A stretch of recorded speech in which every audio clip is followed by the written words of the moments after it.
بلادنا الأبية إثيوبيا البهية تظل كل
እጅግ የሚያምር ህብረ ብሔራዊ ትርኢት ነው የቀረበልን በህብር ወደ ክብር That was a beautiful show together towards glory.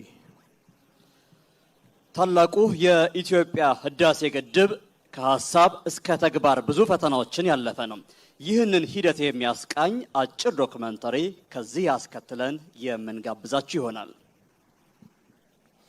Our dam has gone through many challenges from idea to implementation. You can now watch the exciting short documentary to be displayed in front of you on the screen. Thank you.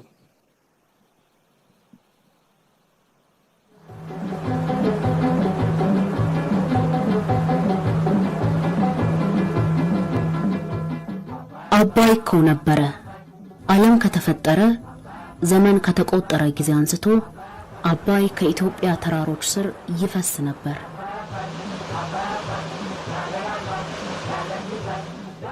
እርሱን ለማወቅ ያለፋ ማን አለ? ሆሜር ፈልገው ነበር። ታላቁ እስክንድር አስሶ ነበር። ዩልየስ ቄሳር ሰው አሰማርቶ ነበር። ኔሮን ፈልጋችሁ ንገሩኝ ብሎ ነበር። በጥሊሞስ ማየት ተመኝቶ ነበር። ኮስሞስ ለፍለጋ ኢትዮጵያ ድረስ መጥቶ ነበር። ሮማውያን፣ ፖርቹጊዞች፣ ስፔኖች፣ እንግሊዞች፣ ስኮትላንዶች፣ ፈረንሳዮች፣ ህንዶች፣ ቻይናዎች አባይን ማን ያልተመኛለ? ማን ያልፈልጋለ? እርሱ ግን ይሄን ሁሉ እንዳልሰማ ከግሽ አባይ ይነሳና ጣናን ለአንድ ቀን ብቻ አሳልፈኝ ይለዋል። ጣና የዋሁ በሀገሩ ልማድ ለታላቅ መንገድ ይለቀቃልና እለፍ በላይ ላይ ያለው ይኸው ሲሄድበት ስንት ሺህ ዓመታት ተቆጠሩ።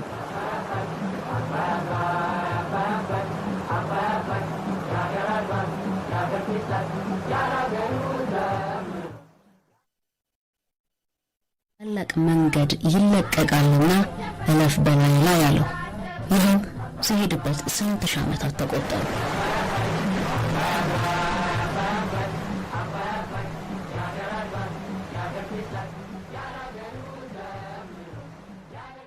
ከዚያ ደግሞ 1450 ኪሎ ሜትር እየተንደረደረ ወርዶ በሸለቆዎቿና በገደሎቿ ውስጥ ተሽሎክልኮ ከ1.5 ሚሊዮን ሜትሪክ ቶን በላይ አፈር ጭኖ ወደ ካርቱም ይጋልብ ነበር። የውጭ አልጋ የቤት ቀጋ ነበር።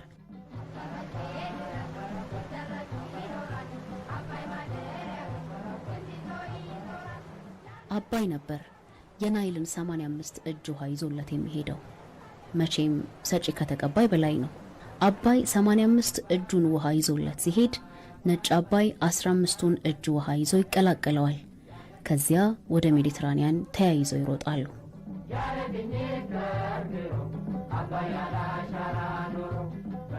አባይ ታላቅ አይደል?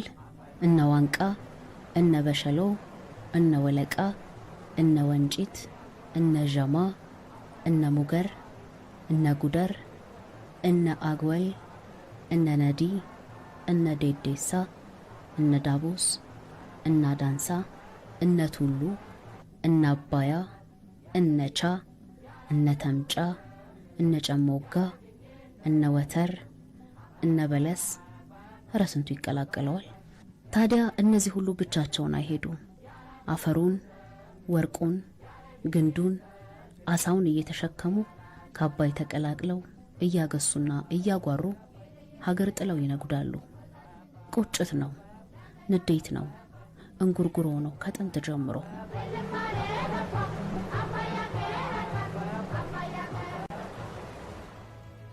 ኢትዮጵያውያን አባይ እንዲያበራላቸው ይፈልጉታል። ስለ እርሱ በሚዘፍኑለት በእያንዳንዱ ኢትዮጵያውያን ጓዳ ገብቶ ይብራ በጨለመበት እንዲል ይፈልጉ ነበር። አልሆነም እንጂ አባይን መገደብ የሚለው ሐሳብ በኢትዮጵያ ቤተ መንግስት መነሳት ከጀመረ 1000 ዓመታት አለፉ። ግን አልተቻለም። ከአውሮፓ የግድብ ባለሙያዎች እስከ ቀን ሲደርስ አምባይ ፈርስ ነውና መጋቢት 24 ቀን 2003 ዓ.ም ጉባ ላይ አንድ ብስራት ተሰማ። ኢትዮጵያውያን ለሺህ ዓመታት የጠበቁት ብስራት። የቀድሞው ጠቅላይ ሚኒስትር መለስ ዜናዊ የህዳሴውን ግድብ በራሳችን ገንዘብ በራሳችን ጉልበት በራሳችን ዕውቀት ለመገደብ የመሰረት ድንጋይ አስቀመጡ።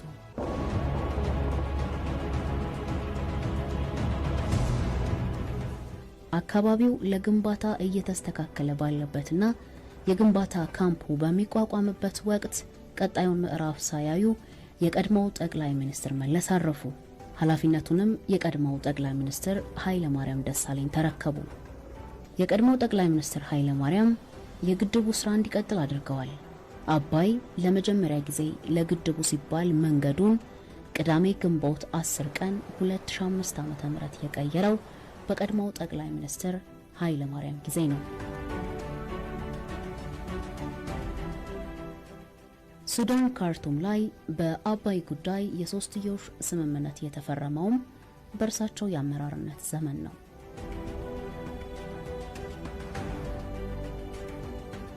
ነገር ግን የፕሮጀክቱ አመራር ለፕሮጀክቱ በሚመጥኑትና ለፕሮጀክቱ በሚያስቡለት ሰዎች እጅ ላይ አልነበረም። ለሀገር መጥቀሚያ ማድረግ ትተው ለራስ መጠቀሚያ ለማድረግ በተነሱ አካላት የተነሳ ስራው የውስጥ ፈተና ገጠመው። ፕሮጀክቱም ካሉት በታች ከሞቱት በላይ ሆኖ መንገዳገዱን ቀጠለ።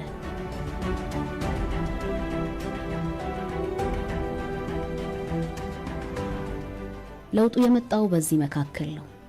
ጠቅላይ ሚኒስትር አብይ አህመድ ኃላፊነቱን በተረከቡ በጥቂት ቀናት ወደ ጉባ አመሩ። ያ ብዙ የተነገረለትና የተዘፈነለት የትውልድ ጥያቄ በአሳዛኝ መልኩ አድኑን ሲላገኙት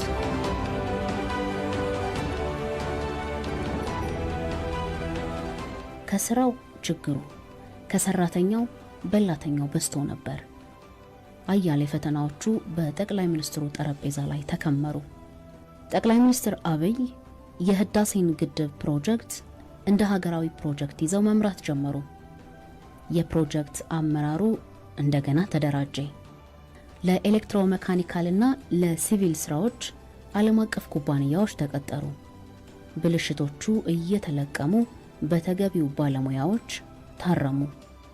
የጠቅላይ ሚኒስትሩ አያያዝ ጀምሮ የመጨረስ ስለነበር ህዳሴ ነፍስ ዘርቶ መንቀሳቀስ ጀመረ።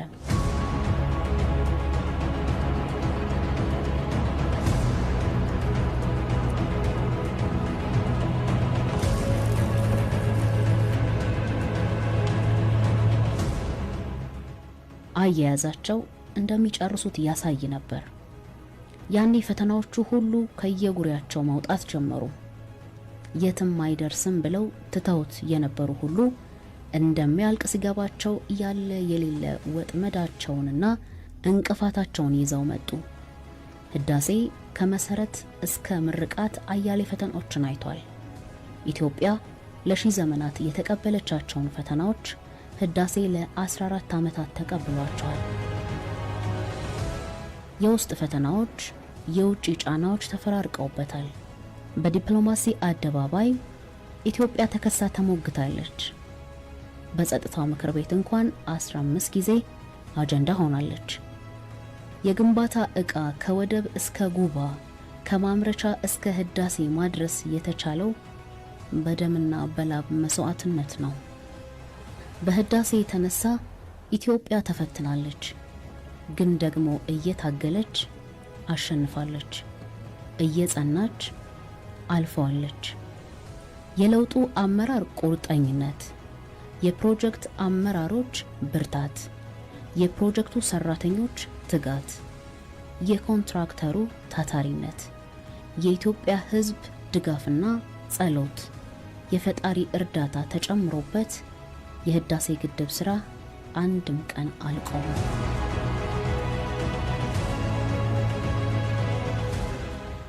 እሁድ ሐምሌ 12 ቀን 2012 ደግሞ የመጀመሪያው ውሃ ተሞላ።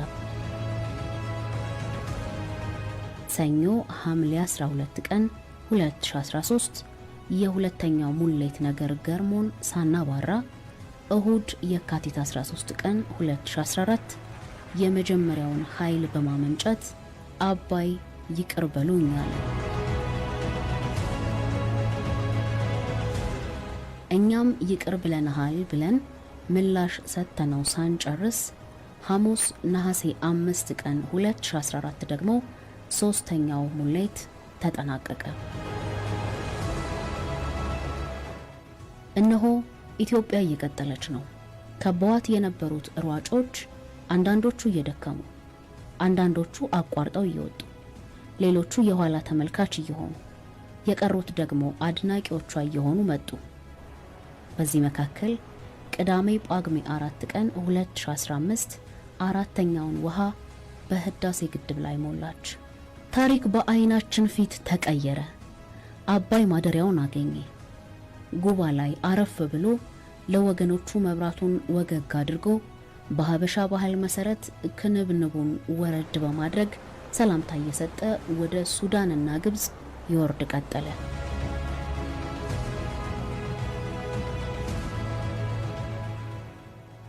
እኛ እየተደነቅን ዓለም እየተገረመ ረቡዕ መስከረም 1 ቀን 2017 የመጨረሻው ሙሌት ተጠናቀቀ።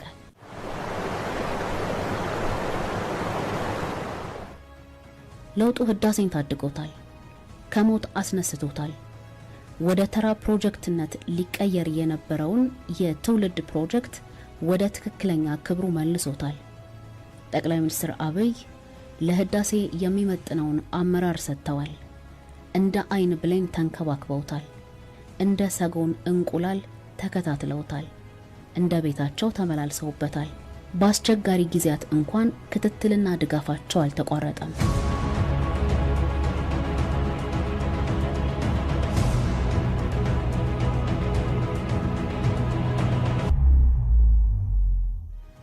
ኢትዮጵያውያን ህይወት ከፍለዋል። ቦንድ ገዝተዋል። በሞባይል ገንዘብ አዋጥተዋል። ገጥመዋል፣ ዘፍነዋል፣ ፊልምና ቲያትር ሰርተዋል።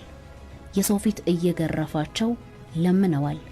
በዓለም አደባባይ ተሟግተዋል። እነሆ በመጨረሻም ኢፍትሃዊነትን በፍትሃዊነት አሸንፈዋል። ህዳሴ የፓን አፍሪካን ችቦ ነው።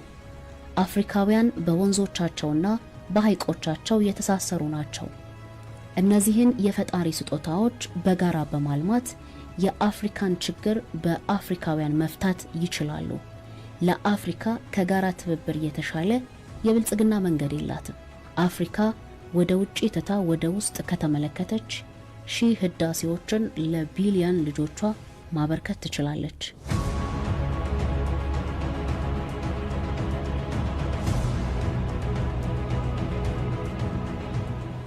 ህዳሴ የኢትዮጵያ ታሪክ እጥፋት ነው። የዘመናት የትውልድ ጥያቄ መልስ ነው። የኢትዮጵያ ማንሰራራት ህያው ምስክር ነው። በራስ የመቻል ማረጋገጫ፣ የኢትዮጵያ አቅም ማሳያ፣ የአቅምና አቋም ድማሬ ምልክት ነው። የኢትዮጵያ ለውጥ ምንድነው ከተባለ መልሱ ህዳሴ ነው። እነሆ ከዛሬ በኋላ ፀሐይ በምዕራብ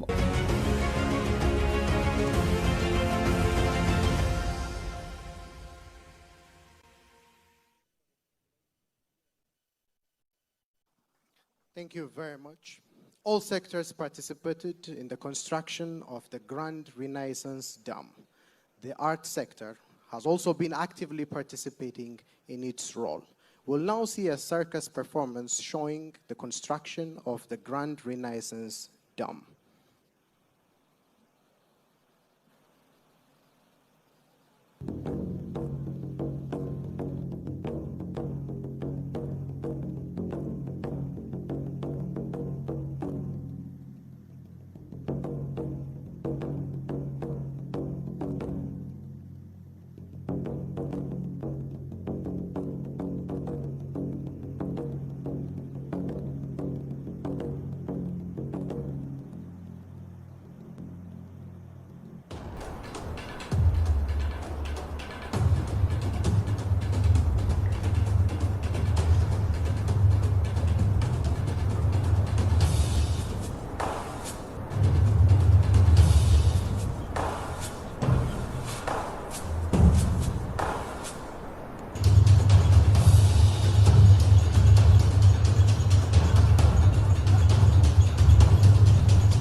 በብርቱ ስለ ሀገር ፍቅር ገባኝ በእውነቱ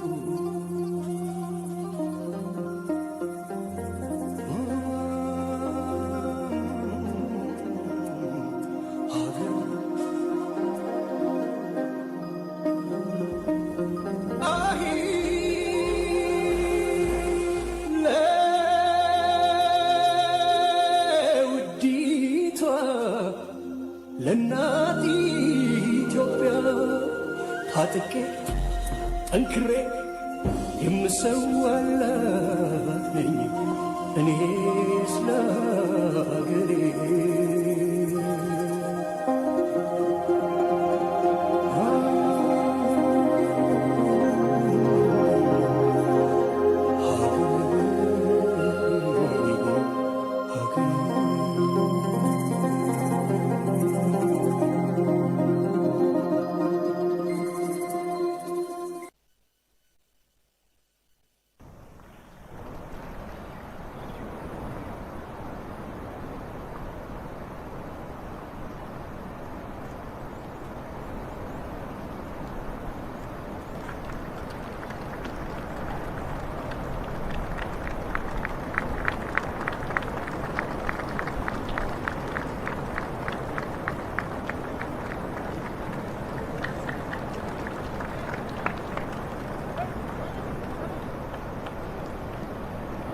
እናመሰግናለን። ድንቅ ትርኢት ነበር።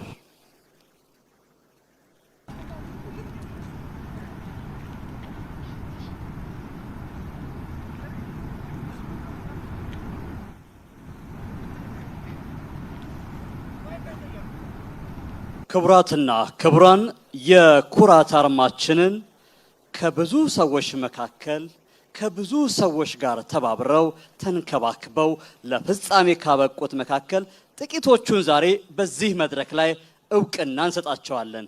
እዚህ እውቅና በሚሰጣቸው ውስጥ በፕሮጀክቱ ግንባታ ሂደት በየትኛውም ስፍራና በየትኛውም ጊዜ የተሳተፋችሁ ሁሉ ተወክላችኋልና ክብር ይገባችኋል። እውቅና ስጣጡን እንዲያስፈጽሙልን የኢትዮጵያ ኤሌክትሪክ ኃይል ቦርድ ሰብሳቢ ዶክተር አብርሃም በላይን አስቀድሜ ወደ መድረክ ጋብዛለሁ።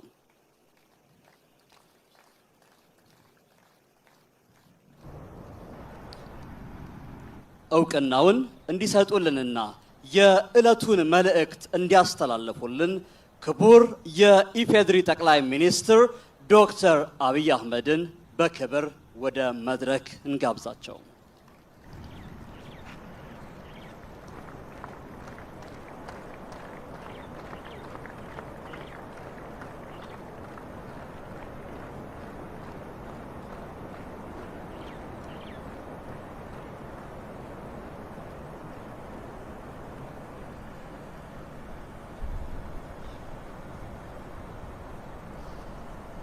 የክብር ኒሻን የሚሰጣቸው በቅድሚያ ኢንጂነር ኤፍሬም ወልደ ኪዳን አማከለኝ ከህዳር 24 ቀን 2004 ዓ.ም ጀምሮ እስከ ጥር 14 ቀን 2017 ዓ.ም ድረስ የታላቁ የኢትዮጵያ ህዳሴ ግድብ ኃይል ማመንጫ ግድብ ግንባታ ፕሮጀክት ምክትል ስራ አስኪያጅ ሆነው አገልግለዋል።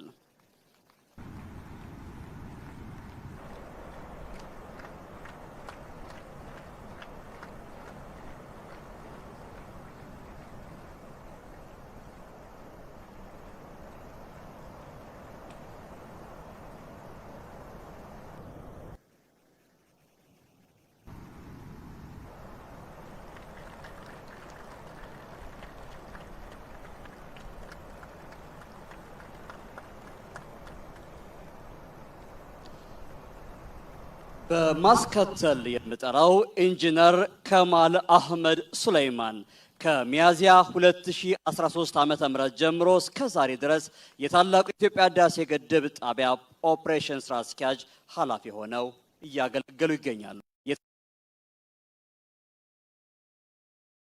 ኃላፊ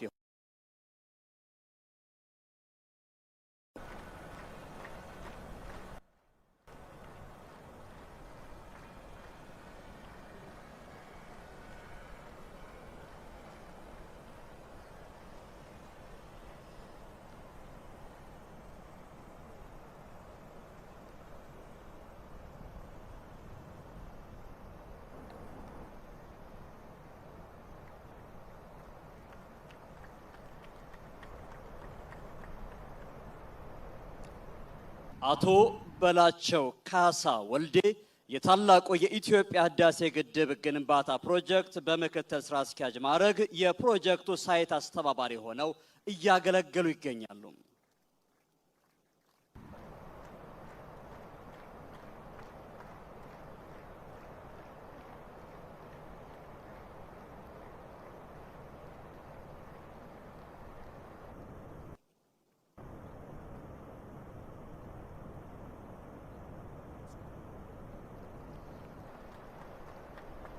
በመጨረሻ ኢንጂነር ክፍሌ ሆሮ የታላቁ የኢትዮጵያ ህዳሴ ግድብ ግንባታ ፕሮጀክት ዋና ስራ አስኪያጅ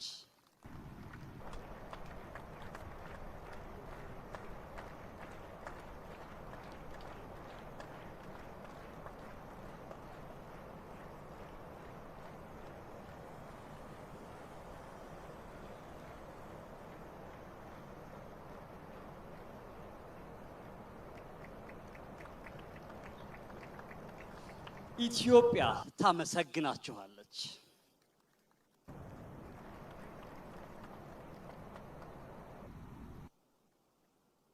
እናመሰግናለን።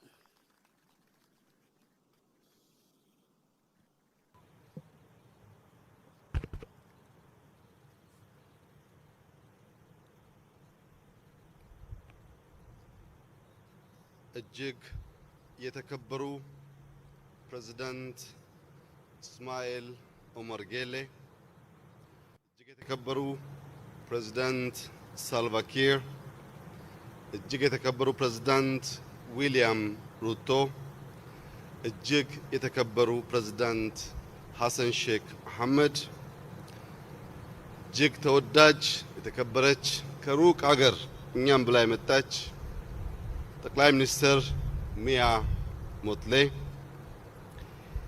የኢስዋቲኒ ጠቅላይ ሚኒስትር ሩስል ሚስ፣ የአፍሪካ ዩኒየን ሊቀመንበር ማህሙድ አሊ ዩሱፍ፣ የዩኤን ኢሲኤ ኃላፊ ክሌቨር ጋቴት፣ የኢጋድ ዋና ጸሐፊ ወርቅነህ ገበየው፣ የቀድሞ ጠቅላይ ሚኒስትር ኃይለማርያም ደሳለኝ፣ ምክትል ጠቅላይ ሚኒስትር ደመቀ መኮንን፣ የተከበራችሁ አፈጉባኤዎች፣ የተከበራችሁ ምክትል ጠቅላይ ሚኒስትሮች፣ የተከበራችሁ የክልል ርዕሳነ መስተዳድሮች እና የከተማ ከንቲቦች፣ የተከበራችሁ ሚኒስትሮች፣ የተከበራችሁ የጦር ጀነራል መኮንኖች፣ ይህንን ፕሮጀክት በቦርድ በፕሮጀክት ኃላፊነት ያስተባበራችሁ የሥራ ኃላፊዎች፣ እጅግ የተወደደው የሳሊኒ የመጀመሪያ ልጅና የኢትዮጵያ የቁርጥ ቀን ወዳጅ የሳሊኒ ኮንትራክተር ባለቤትና ከሱ ጋር ያሉ የቲም አባላት በሙሉ፣ በሰሜን፣ በደቡብ፣ በምስራቅ፣ በምዕራብ ጫፍ ያላችሁ መላ ኢትዮጵያውያን በሙሉ እንዲሁም ከኢትዮጵያ ውጭ ያላችሁ የኢትዮጵያ ወዳጆች በሙሉ ፈጣሪያችን እንኳን ለዚህ ታላቅ ቀን አበቃን አበቃችሁ ለማለት እወዳለሁ። የተከበራችሁ ኢትዮጵያውያን፣ ታሪክ ሰምተናል፣ ታሪክ አይተናል፣ ታሪክ ተምረናል። ዛሬ ፈጣሪ የመረጠው ትውልድ መሆን ስለቻል ታሪክ ሰርተን ታሪክ ላይ ቆመን ለማውራት በቅተናል። ህዳሴ ለኢትዮጵያ ብቻ ሳይሆን ለጥቁር ህዝቦች በሙሉ ምድር እስክትሰበሰብ ታሪክ ሆኖ የሚኖር ታላቅ ገድል ነው። ነገር ግን ባለፉት በርካታ ዓመታት አባይ እግር እንጂ አፍ ስላልነበረው ኢትዮጵያውያን በልዩ ልዩ መንገድ ለአባይ አፍ ሆነው ሲናገሩለት ኖረዋል። ዛሬ አባይ በጉብኝት ጊዜ እንዳያችሁት አፍ አውጥቶ አማርኛ ለሚችሉ ደግሞም ለማይችሉ በየቋንቋቸው ራሱ ማውራት ስለሚችል ስለ አባይ፣ ስለ ህዳሴ፣ ስለ ንጋት ዛሬ ብዙ አናወራም። ነገር ግን መላ ኢትዮጵያውያን በየትኛውም አመለካከት ውስጥ ብንኖር የኔ ምኞትና ጸሎት ኢትዮጵያዊ ይህንን ገድል፣ ይህንን ታሪክ፣ ይህንን ስራ ሳያይ እንዳያልፍ ብቻ ነው ምኞቴ። ምክንያቱም ህዳሴን በፍጹም በፎቶ፣ በቪዲዮ፣ በንግግር መግለጥ አይቻልም። መጥቶ ያየ ሰው ብቻ ነው ልኩን መገንዘብ የሚችለውና ኢትዮጵያውያን ይህ ትውልድ የሰራውን ገድል እየመጣ እንዲመለከት ምኞቴ ጸሎቴ ሲሆን ለተቆረው የጥቁር ህዝብ በሙሉ ደግሞ ግብዣዬ ነው። ጥቁሮች እንደምንችል፣ ጥቁሮች እንደምናሳካ በጥቁር ዘር ታሪክ የመጀመሪያው ታላቅ ስራ ህዳሴ ነው። እንችላለን፣ እንቀጥላለን ማለት ትችሉ ዘንድ መጥታችሁ ይህንን ገድል እንድትጎበኙ ግብዣዬ ይድረሳችሁ። ህዳሴ የትላንት ቁጭት ማሰሪያ፣ የመጪው ንጋት ማብሰሪያ ነው። ይህንን ሐይቅ ንጋት ያልንበት ዋናው ምክንያት ከዛሬ 5 ዓመት በፊት ዛሬ ያየነው ሐይቅ አልነበረም። ባለፉት 5 ዓመታት 74 ትሪሊየን ሊትር ውሃ መያዝ ችለናል። 74 ትሪሊየን ሜትር ውሃ ማለት ምን ማለት ነው ያላችሁ እንደሆነ በአንዳንድ ብር ካሰብነው 74 ትሪሊየን ብር ማለት ነው። የለም በዛ አስወደድከው ካላችሁኝ በ50 ሳንቲም ብናስበው 37 ትሪሊየን ብር ማለት ነው። አሁንም ተጋኗል ይቀነስልን እንደ መርካቶ ንግድ ካላችሁ በ25 ሳንቲም 17 ትሪሊየን ብር ማለት ነው። ዛሬ የኢትዮጵያ ጂዲፒ 15 ቢሊዮን ብር ስለሆነ ንጋት ከኢትዮጵያ ጂዲፒ የላቀ ሀብት ይዞ የመጣ በመሆኑ የኢትዮጵያን ጥልቅ ጨለማ ጥልቅ እንቅልፍ ያነቃ በመሆኑ ንጋት ተብሏል። ከዛሬ በኋላ ከዚች ዕለት ጀምሮ ዳግም አድዋ በጉባ ላይ በዚህ ትውልድ በመሰራቱ የኢትዮጵያ የልመና፣ የኢትዮጵያ የስንፍና፣ የኢትዮጵያ የእንጉርጉሮ ዘመን አብቅቶ እንደ ልኳ በሳይዟ የምትለካበት ዘመን ከፊታችን ተዘርግቶ ልክ ትናንትና እሁድ እንደነበረው ዛሬ ሰኞ እንደሆነው ቅድም ጠዋት እንደሆነው አሁን ረፋድ እንደሆነው እንደዚሁ በግልጥ የሚታየው ነገር የኢትዮጵያ ብልጽግናና የኢትዮጵያ ልክ አይቀሬ መሆኑ ነው።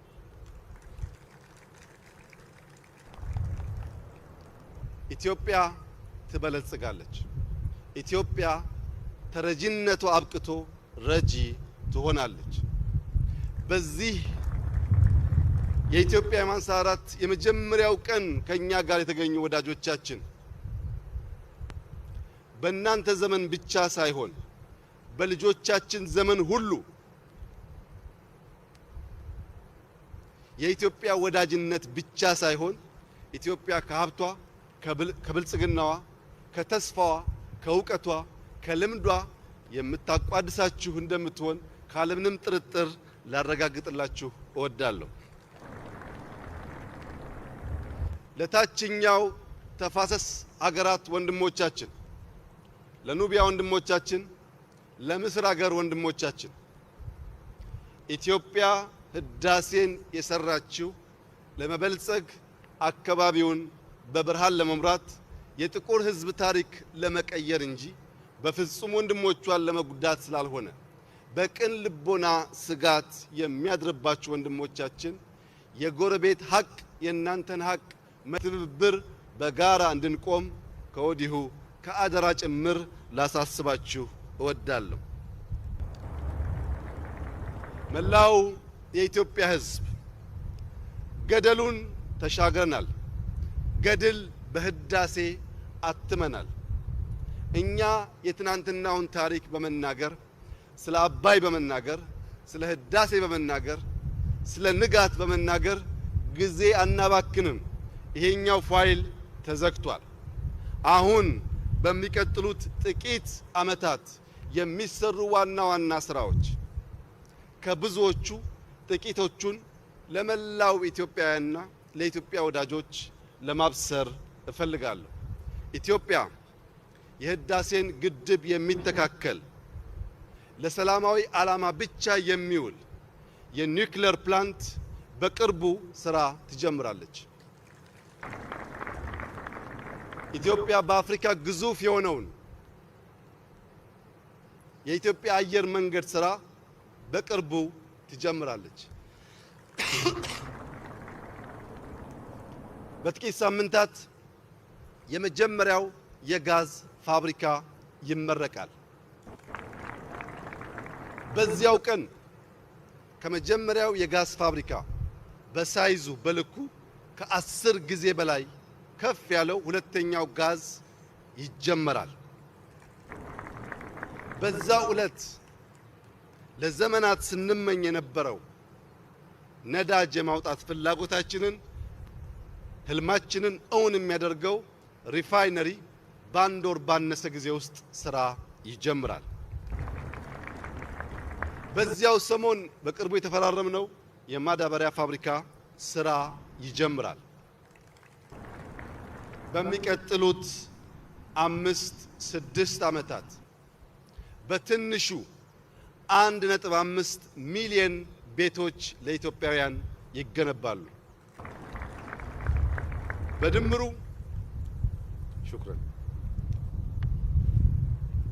በድምሩ ከ30 ቢሊዮን ዶላር በላይ ሀብት የሚፈስባቸው የአፍሪካን ልጆች ቀና የሚያደርጉ የኢትዮጵያን ብልጽግና የሚያሰምሩ ሜጋ ፕሮጀክት ያልገለጽኳቸውም ጭምር ከፊታችን ስላሉ ከዚህ ሰዓት በኋላ ኢትዮጵያውያን በሰራነው ገድል ሳይሆን ከፊታችን በሚጠብቀን ከባድ ስራ ታጥቀን እንድንነሳ የኢትዮጵያን ብልጽግና እንድናፋጥን የኢትዮጵያን ብሩህ ተስፋ እንድናፋጥን ነክቷል ሳይመሽ ስራችንን እንድንጨርስ በጋራ አብረን እንድንቆም በታላቅ ትህትና ልጠይቃችሁ ፈልጋለሁ።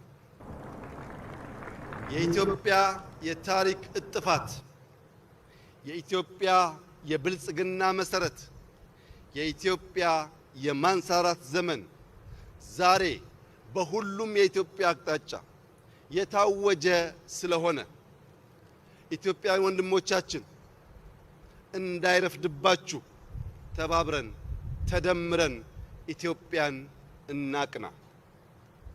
ኢትዮጵያን ከማቅናት ውጭ ያለው ሁሉም ሐሳብ የኖርንበት የከሰርንበት የሞትንበት ስለሆነ በአንድ ልብ በአንድ መንፈስ በጋራ ቆመን የኢትዮጵያን ብልጽግና እውን እንድናደርግ ላሳስባችሁ ፈልጋለሁ። ይህ የማይሳካ ለይመስላቸው ለቅርብ ለሩቅ ጠላቶቻችን ደግሞ እኛ ኢትዮጵያውያን የማይሞት ስም እንጂ የማይሞት አካል የለንም። አካላችን ሞቶ የማይሞት ስም ለማስቀረት የማይሞት አሻራ ለማኖር የምንተጋ ህዝቦች ስለሆን ከኛ ጋር መጋጨት ሳይሆን መስማማት ብቻ ነው የሚያዋጣው። ምክንያቱም በሺህ ዘመናት የሞከሩን አንዴም አልተሳካላቸውም። በሺህ ዘመን ያላሳካነውን ደግሞ እንደምታዩት አቁመነዋል። ከእንግዲህ በኋላ የኢትዮጵያ ብልጽግና እውን መሆኑን ኢትዮጵያ ዳግም አድዋን ደጋግማ ለጥቁር ህዝቦች ማሳየቷ አይቀሬ ስለሆነ መላው የጥቁር ህዝብ በትብብር በጋራ ከልመና ወጥቶ ለመበልጸግ በአንድ ላይ እንድንቆም በወንድማዊ ፍቅር ጥሪዬን እያቀረብኩ አክብራችሁን እዚህ ድረስ ለመጣችሁ ወንድሞቻችን ኢትዮጵያ ላቅ ያለ ክብርና ምስጋና እንዳላት በድጋሚ ልገልጽላችሁ ፈልጋለሁ። መጪው ዘመን ብሩህ ነው። መጪ ዘመን ብዙ ስራ አለን። በጋራ በትብብር አብረን ወደፊት እንድንቀጥል ጥሪዬን አቀርባለሁ። እጅግ አድርጌ አመሰግናለሁ። እናመሰግናለን ክቡር ጠቅላይ ሚኒስትር ለመልእክቶና ይህንን ቀን እውን ለማድረግ ለሰጡት ቆራጥ አመራር እናመሰግናለን።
እናመሰግናለን። በመቀጠል የወዳጅ ሀገራት መሪዎች ባሉበት ሆነው ሐሳባቸውን የሚያጋሩን ይሆናል። Excellencies, invited heads of state and government, we now invite you to share your reflections. A microphone will come to you. Your Excellency, Salva Kiir Mayardit, the floor is yours.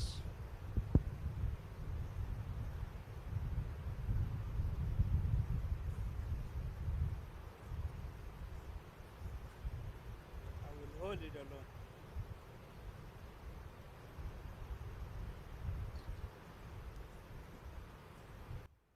Speak from down here.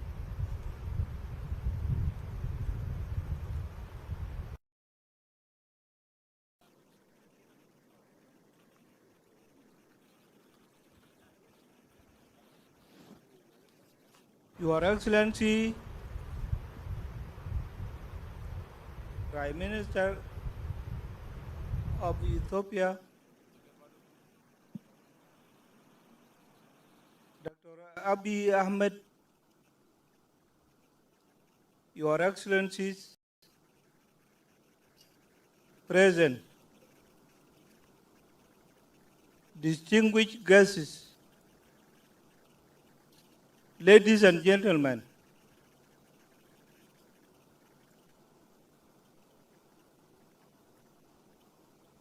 it is a great honor for me and my delegation to be here today as your guest of honor at the inauguration of the Grand Ethiopian Renaissance Dam.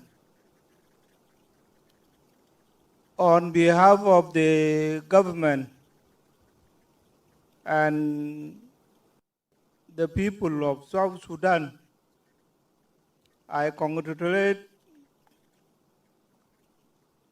the government and the people of Ethiopia on this historic achievement.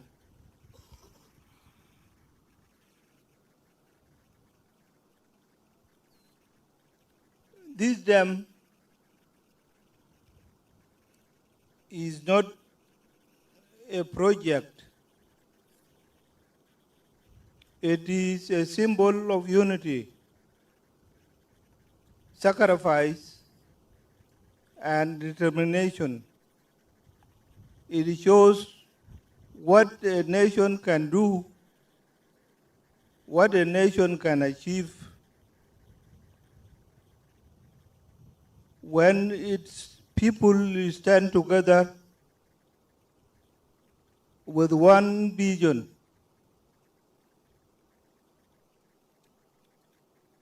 This is a proud day for Ethiopia and a proud day for our region.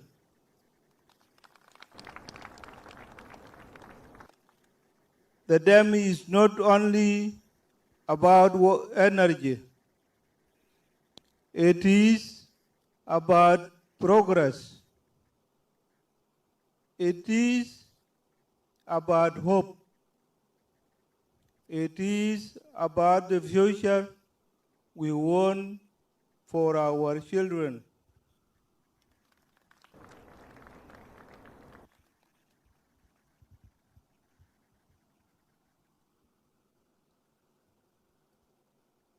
For South Sudan, Ethiopia is not just a neighbor. And I want to tell them that you are our brothers and sisters. We share history, friendship, and a common future. That is why we celebrate with you today.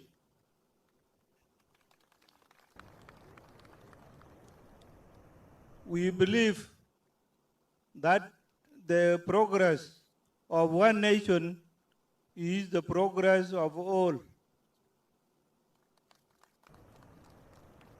Together, we can turn our challenges into opportunities for peace, stability, and growth. I am also pleased to announce that South Sudan is looking forward to signing an agreement to receive power.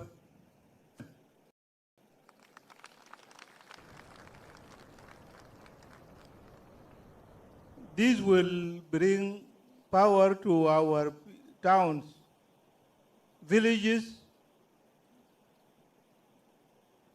schools, and hospitals, and open new opportunities for our people. Once again, I congratulate the people and the government of Ethiopia on this great day. May the dam bring water, bring power, strength, and prosperity to your people and to our region. And I thank you very much. Thank you.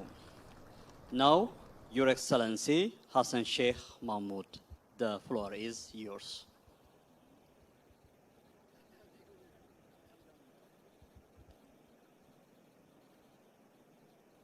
Your Excellency Prime Minister Abiy Ahmed, Excellency Heads of States and Government, today is a great historic day for all our people in this region. Excellencies, distinguished guests, it's a privilege to be among you today at the moment that brings together the people of this region around an issue of common importance, how we manage, share, and benefit the resources that sustain our nation's prosperity. For us, this gathering is not about success of a single project, but about a shared responsibility we all carry. Water and natural resources are not confined by borders. They flow across them, binding our destinies and future together. When we speak of development in this region, we must speak not in terms of competition, but in terms of cooperation.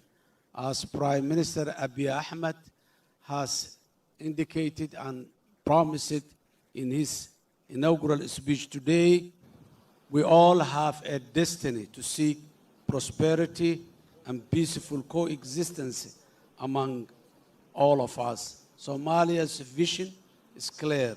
Our collective stability and prosperity depend on ensuring that every nation feels its concerns are heard, its interests is safeguarded. Only through that assurance can we build the trust necessary for deeper regional partnership. And I hope that this dam and the electricity and the power generated will be the beginning that shows this brotherly and neighborly and continentally partnership. We understand that water resources touches life differently in each country.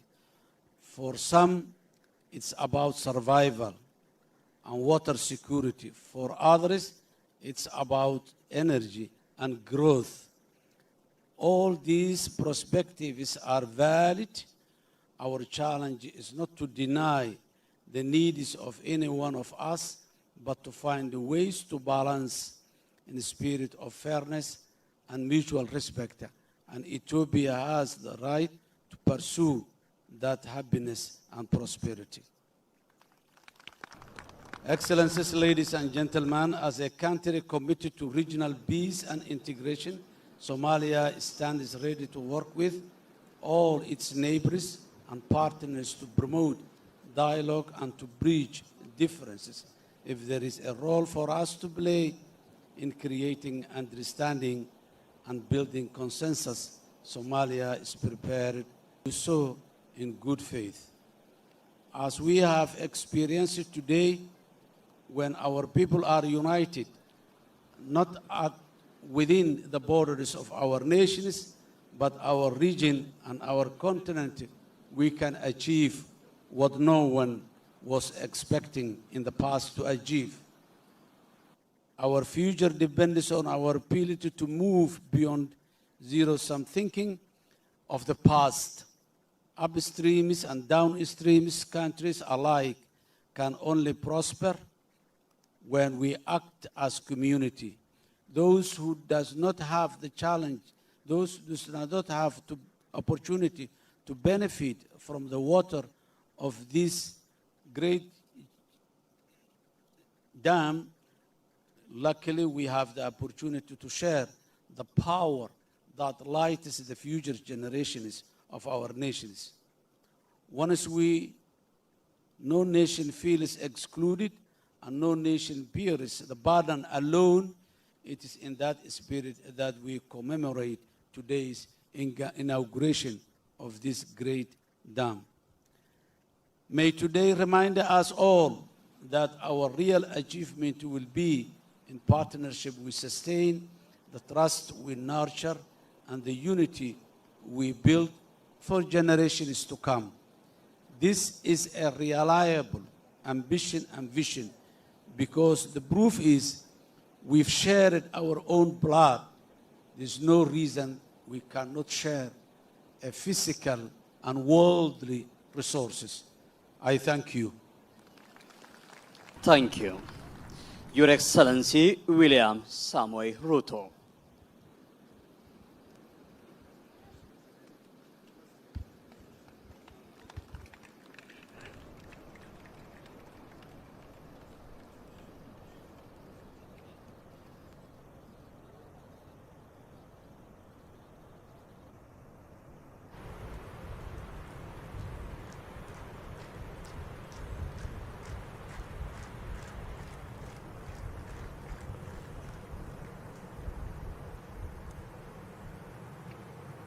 Your Excellency, my brother, Prime Minister Dr. Abiy Ahmed, Excellencies, heads of state and government, honorable ministers, distinguished guests, ladies and gentlemen, it is my singular honor and deep privilege to address you on this important occasion, the inauguration of the Grand Ethiopian Renaissance Dam, a moment of monumental significance.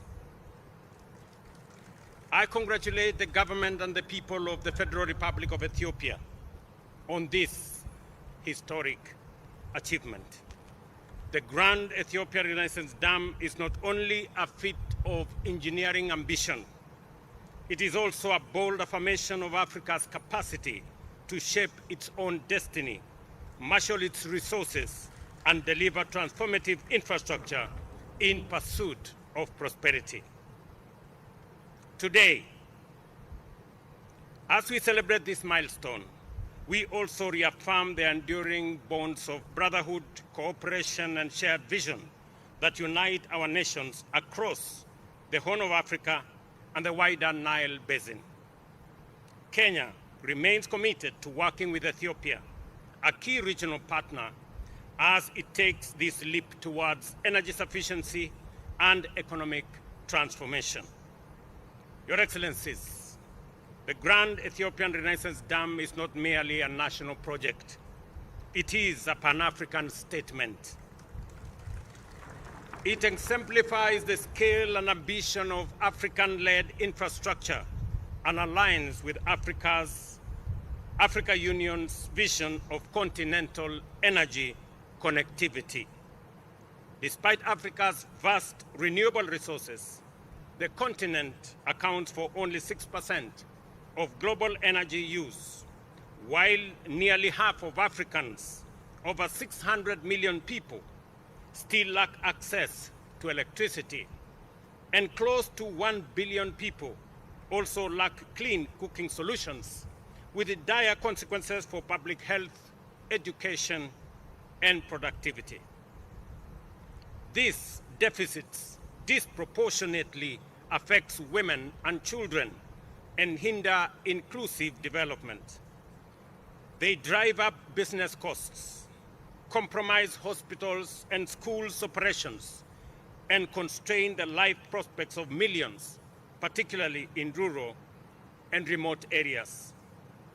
Africa's energy demand is set to rise exponentially, driven by population growth and rapid urbanization. By 2030, 1 in every 5 people globally will live in our continent. Meeting that demand sustainably will require doubling current energy investments, with at least 2/3 directed towards clean energy, like the feat of engineering just behind us. Supported by multilateral cooperation and regional solidarity, the Grand Ethiopian Renaissance Dam provides a blueprint for scaling similar projects across Africa and bridging the continent's energy divide. Distinguished guests, Kenya's partnership with Ethiopia on clean energy is a living example of regional integration. In 2022, Kenya began importing 200 megawatts of hydroelectric power from Ethiopia under a 25-year hydro power purchase agreement. This power is transmitted through a 1,045-kilometer Ethiopia-Kenya interconnector, a vital component of East Africa's power pool. Beyond affordability, this energy unstable supply enhances grid reliability, particularly during droughts when hydropower output is volatile. With Kenya's peak demand exceeding 2,300 megawatts and rising, this additional capacity strengthens our reserve margins and reduces supply deficits. I have already had a conversation with Prime Minister that we will be having an extended conversation on whatever reserve power that is available from this dam. We are ready to sign a power purchase agreement so that we can offtake some of the power from this important dam. Reliability is especially critical for special economic zones, industrial parks, ICT hubs, and agro-processing facilities, all of which require consistent and affordable power to drive Kenya's development agenda. Additionally, this cooperation advances Kenya's climate and development goals, with more than 90% of our electricity already sourced from renewable sources. We remain committed to achieving 100% clean energy mix by 2030. The Grand Ethiopian Renaissance Dam strengthens this transition by integrating zero-emission power into our grid and reducing reliance on fossil fuels. Importantly, it also supports Kenya's national development priorities under Vision 2030 and the bottom-up economic transformation agenda by expanding access in undeserved regions, empowering young people and women entrepreneurs, and promoting green industrialization. Excellencies, allow me to restate Kenya's commitment to constructive engagement in the wider Nile Basin discourse. We recognize the Nile's centrality to the lives and livelihoods of millions. Its shared use must be governed by principles of equity, sustainability, cooperation, and mutual respect. Kenya is firmly committed to safeguarding collective interests while working with brothers and sisters in our region. We believe that no country should be denied the opportunity to unlock a huge resource like the one that we are launching today, because indeed it becomes a shared resource. Ladies and gentlemen, we commend the progress that has been achieved and urge continued cooperation between all our countries. And I want to commend the people, government, and more particularly my brother, Prime Minister Abiy, for this monumental achievement.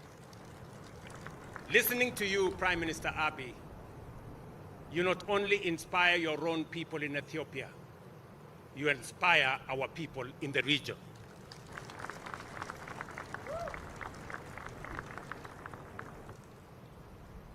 Knowing very well that the sweat and blood and energy and effort and resources that have been put in the development of this dam was as a result of locally mobilized resources, money raised by Ethiopians to build this monumental project, gives us confidence of the ability of us as a people to take charge and command our own development into the future. The fact that you have raised $5 billion without debt, without borrowing, without support from others, makes us believe that indeed Africa can take charge of its own destiny. I want to encourage you, Prime Minister Abiy, as my brother, continue to do what you're doing. You're doing the right thing. And if you are in doubt at any one moment, let me confirm to you, you are doing the right thing. Continue doing this, because our future is going to be dictated by what we do, the vision we carry, the hopes of our people that we turn into reality, as you are doing in this dam. Your brothers and sisters in Kenya, I will give you an example. 2 years ago, we decided that we are going to get millions of our people. In fact, 7 million of Kenyans live in slums. And we decided that we are going to give dignity to our people, and we are going to build houses for them. I am happy that Ethiopia, in your vision, is going to build 1.5 million houses. We are also on that journey. Already, we have 700,000 housing units on the pipeline. We are already constructing 170,000 houses as I talk to you. And Kenyans, from their own resources, without debt, without support from others, have raised $4 billion worth of projects under the housing program.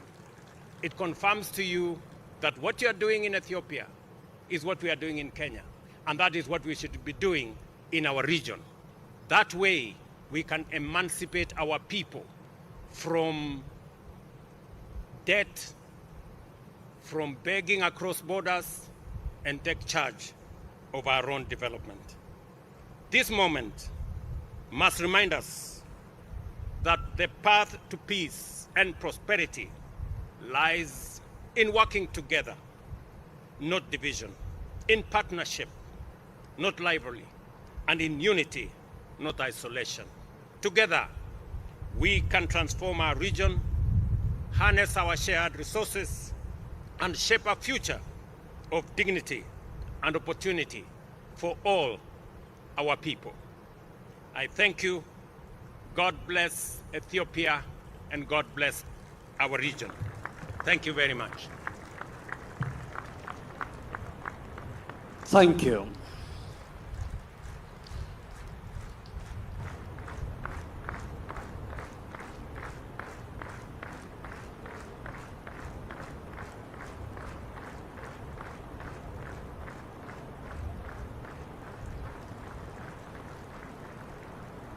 For the next speaker, the microphone will come to you. Your Excellency, Miamor Motley.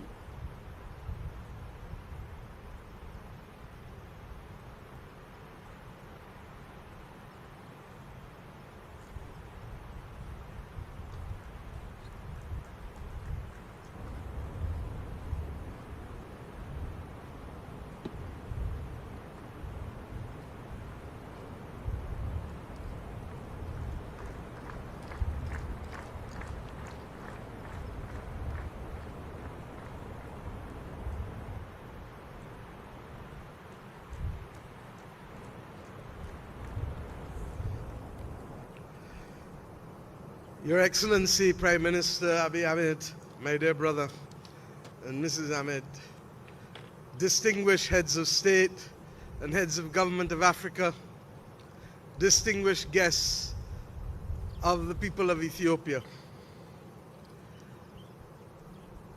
If this was to achieve simply the provision of water and energy to the people of Ethiopia and surrounding countries, it would be a marvel of history, a marvel of engineering, and a boon for the prosperity of the people of this region. But if we are to be honest, it is not simply the achievement of what has been done here for the provision of water and energy and the catalytic effect that it will have on economic and social development and security, but it is the journey. Above all else, the journey. The journey of a people who have remained proud throughout history, who have attested that the origins are here, and who have defied all attempts to keep them down. When we toured the facility in the last few hours, I turned to my brother and I said, this is the Adwa engineering feat. And I say so for those who do not know, including many from my own Caribbean community, that when the international world determined that this project was not to see the light of day, that it was not to receive the financing of companies that like to make money and therefore were usually only interested in repayments, that when that befell the people of Ethiopia, the people stood tall, and the people determined that this project was not beyond them, and that it was going to see the light of day, even if it meant that every person who could give, however small, however large, could do so, and even if it meant that it would take much longer than it would otherwise have taken to build. The people of Ethiopia stood tall and put their money where their mouth is. And $5 billion later, we have the prospect of a project that will speak not just to the prosperity and stability of the people of this country and surrounding countries, but it also speaks to what can always remain within our grips and remain possible as people of Africa and African origin. On behalf of my own country, Barbados, on behalf of the Caribbean community, on behalf of the 6th region of the Africa Union, the diaspora, I stand here today to say that you have opened our eyes and you have excited the sensibilities that we have. And we know that if ever there was a time for those sensibilities to be awoken, and if ever there was a time for us to understand our possibilities, it is now, when the world seems not to be able to find itself and to create the opportunities for ordinary people, because a few are dominating and others are determined to ensure that while some dominate, we are not going to be victims of our time, but we can be shapers of our destiny, or as I say, as we say in Barbados in our anthem, firm craftsmen of our fate. Adwa told us in the Caribbean what was possible if we bound together and created that great Pan-African movement that led to our independence as nations, that led to our understanding that the language of Marcus Messiah Garvey, delivered on the 1st of October 1937, that we must emancipate ourselves mentally. Adwa taught us that these things were possible, and we have seen what we have achieved over the course of the last century. I pray today that as we leave here, that we will see the awakening of Africa, not just in this part of Africa, but the entire continent and its diaspora, because this is evidence that when we work together, anything is possible. In my own country, and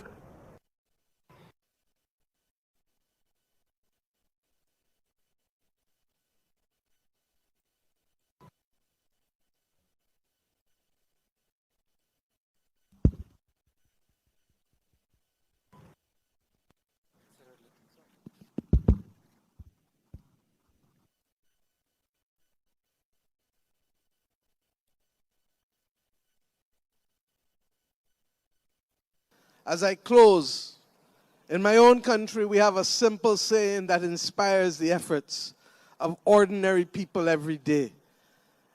And in our dialect, it goes like this: one blow is kill old cow. It is a determination that one blow at a time, one step at a time, one person at a time, we can achieve so much.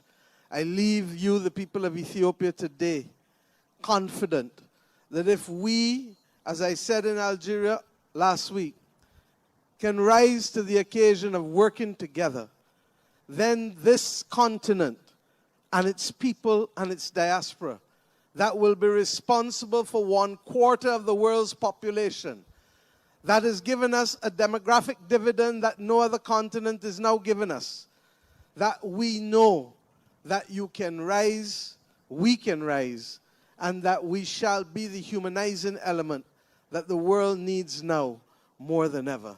Let us go forward in love, in unity, one aim, one purpose, one destiny. Congratulations to the people of Ethiopia. Thank you.